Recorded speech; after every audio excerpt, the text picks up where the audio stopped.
बार की बात है, एक गांव में एक शरारती लड़का रहता था। उस शरारती लड़के के कारण तो गांव की जिंदगी ही बदल गई। आइए देखते हैं उस शरारती लड़के के कारण उस गांव की जिंदगी कैसे बदल गई। अरे रोहन बेटा, तू स्कूल चला जा। तेरे स्कूल का टाइम हो गया है। हम बाद में आकर आराम से बाजार में चलेंगे। नहीं नहीं मम्मी, पहले बाजार में चलो, फिर उसके बाद मैं स्कूल जाऊंगा। नहीं मम्मी, मुझे बहुत सारे खिलौने भी लेने हैं और बच्चे तो मेरे साथ खेलते नहीं हैं। मुझे गरीब कहते हैं। मैं अपने खिलौनों से ही खेल लिया करूँगा। अरे बेटा, ऐसा कुछ भी नहीं है।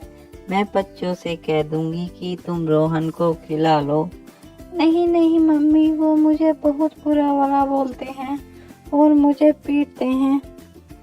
रोहन, तेरी हदें पार होती जा रही हैं। अब तुझे स्कूल जाना ही जाना पड़ेगा। तू बहुत शरारती हो गया है। तेरे लगता है तेरे पापा से शिकायत करनी ही पड़ेगी। नहीं नहीं मम्मी, पापा से शिकायत मत करो। मैं स्कूल जा रहा हूँ। उसकी माता उसे पीटती हैं और वह स्कूल जाने लगता है। जाएगा तो स्कूल। स्कूल कैसे नहीं जाएगा? आजकल बच्चे शरारती बहुत हो गए हैं और इस रोहन ने तो बहुत ही ज्यादा शरारत की हद पार कर दी है।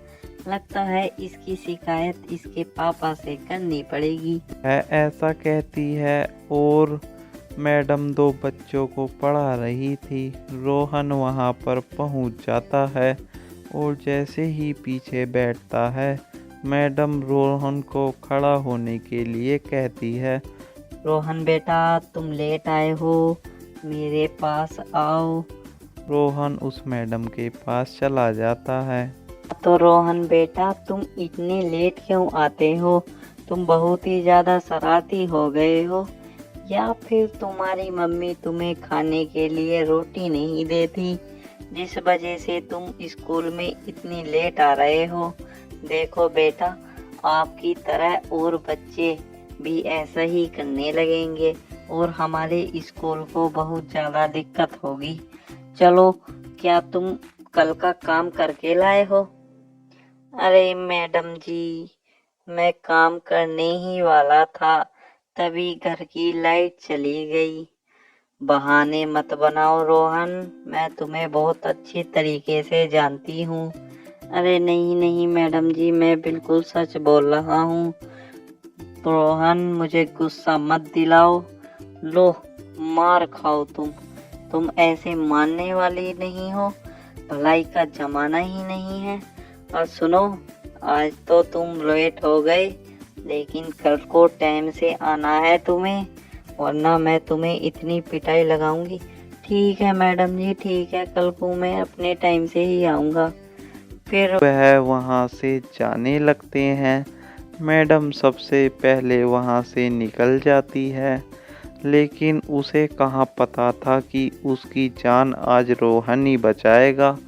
मैडम रोहन को बहुत ही बुरा स्टूडेंट समझती थी, लेकिन जैसे ही वह जंगल में पहुंचते हैं तो एक लुटेरा उनके सामने आ जाता है और मैडम को भी पता चल जाता है कि यह मुझे लूटने वाला है।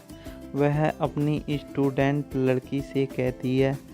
बेटा कामनी, कुछ भी कर कर इस लुटेरे से मेरी जान बचाओ।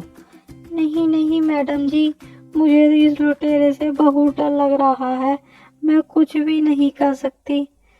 बेटा कामनी, तुम तो एक बहादुर स्टूडेंट हो। तुम तो पढ़ाई भी बहादुरों के लिए करती हो, लेकिन तुम आज कैसे मुकर रही हो? मैडम जी, लुटेरों से मुझे बहुत डर लगता है। पढ़ाई की तो अलग बात है, लेकिन रोहन बिल्कुल भी नहीं डरता और वह लड़की वहां से भाग जाती है। और रोहन बेटा, तुम तो मुझे नहीं बचाओगे। मैडम ऐसा कहती है और रोहन को मैडम पर बहुत ही ज़्यादा तरस आ जाता है। रोहन अपना चाकू निकालता है और उस लुटेरे के मुंह पर वार कर देता है। वह घायल होकर नीचे गिर जाता है। अरे जो भी मेरी मैडम को कुछ कहेगा मैं उसे जान से मार दूंगा। मेरे टीचर को कोई कुछ नहीं कह सकता। अरे रोहन बेटा, मुझसे बहुत बड़ी गलती हो गई। मैं तो तुम्हें गलत समझ बैठी थी, लेकिन तुम तो बहुत अच्छे स्टूडेंट हो। और जो मेरे साथ स्टूडेंट रहते थे उन्होंने तो अपनी औकात दिखा दी। अब आज से तुम ही मेरा भरोसेमंद और एक बहादुर और एक ईमानदार स्टूडेंट हो। मैं इसी के नाते तुम्हें क्लास का मॉनिटर बनाऊंगी। अरे सुन लुटेरे, मैं तुझे जान से मार देता जरा मेरी मैडम ने मुझे कुछ नहीं कहा। इतनी बात कहकर वह मैडम उस रोहन के पीछे पीछे चली जाती है। ही समय में वह रोहन के गांव पहुंच जाते हैं और फिर रोहन की मम्मी वहां खड़ी हुई थी। अरे मैडम जी, आप यहाँ कैसे? लगता है इस रोहन के बच्चे ने फिर से कुछ शरारत कर दी है।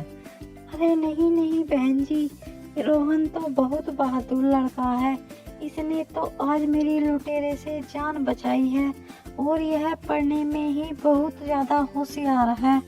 आप इस रोहन को बहुत गलत समझती हो, यह बहुत कामयाब बच्चा है। ऐसा कहकर वह मैडम रोहन की बहुत ज़्यादा बड़ाई करती है और आज से रोहन मैडम का प्रिय स्टूडेंट था। अगर ये कार्टून कहानी आपको अच्छी लगी हो तो लाइक सब्सक्राइब करना ना भूलें।